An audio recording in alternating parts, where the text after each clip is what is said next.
Brought to you by V-Guard. आम्ही निवडणूक झाल्यानंतर ज्या ठिकाणी स्ट्रॉंग रूम आहे त्या स्ट्रॉंग रूमला आमच्या काही सहकाऱ्यांना सिक्युरिटी पहारा देण्याच्या संदर्भात कलेक्टरकडे मागणी केली आणि त्या बाबतीत कलेक्टरने आम्हाला परमिशन पण दिली।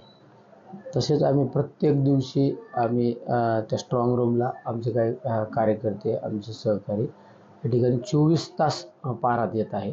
पण काल 8:22 म्हणजे 8 सव्वा 8च्या दरम्यान एक अज्ञात व्यक्ती त्या गेटच्या आत आला। ज्या ठिकाणी पोलिसाचा पहारा आहे, CRPFचा पहारा आहे, आर्मीचा पहारा आहे, त्या ठिकाणी येऊन ज्या बाजूला मेन गेट आहे त्या बाजूला एक डिव्हाइस ठेवलेले आहे।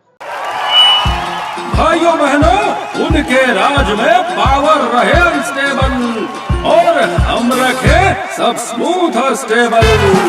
हमारा नेता कैसा हो जो स्टेबल पावर दे वैसा हो। अब की बार वी गार्ड AC स्टेबलाइजर का चमत्कार। आणि त्या ठिकाणी मोबाईल काढून काही छेडछाड करण्याचं आमच्या कार्यकर्त्यांच्या लक्षात आल्यानंतर त्यांनी माझ्याशी संपर्क केला आणि मी सुद्धा रात्री कलेक्टरशी बोललो। तर कलेक्टरला सुद्धा त्या बाबतीत काही पूर्णतः माहिती नव्हती।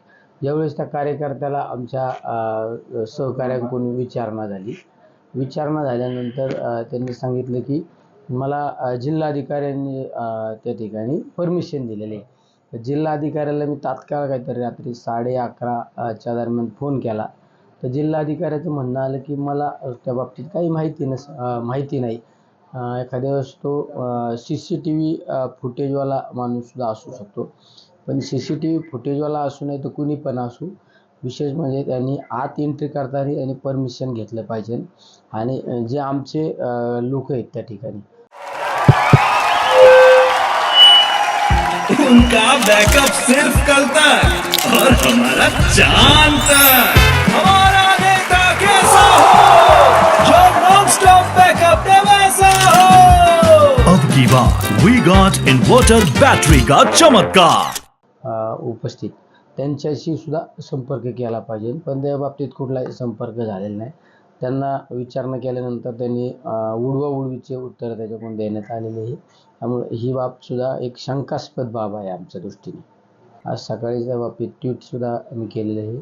निवडणूक आयोगाला सुद्धा त्या बाबतीत त्या ठिकाणी पत्रव्यवहार करणार आहे। प्रशासनाने जरी सांगितलं अधिकृत माणूस तर त्या बाबतीत त्याच्याकडे एखादा ID कार्ड पाहिजे, त्या बाबतीत त्याच्याकडे कुठला तरी हे पाहिजे होतं, आधार कार्ड म्हणा, कुठलं तरी त्याच्याकडं प्रशासनाने दिलेलं एक ओळखपत्र पाहिजे होतं की त्याला या भागामध्ये फिरण्यासाठी परमिशन आहे। असं काहीच नव्हतं त्याच्याकडे। Brought to you by V-Guard.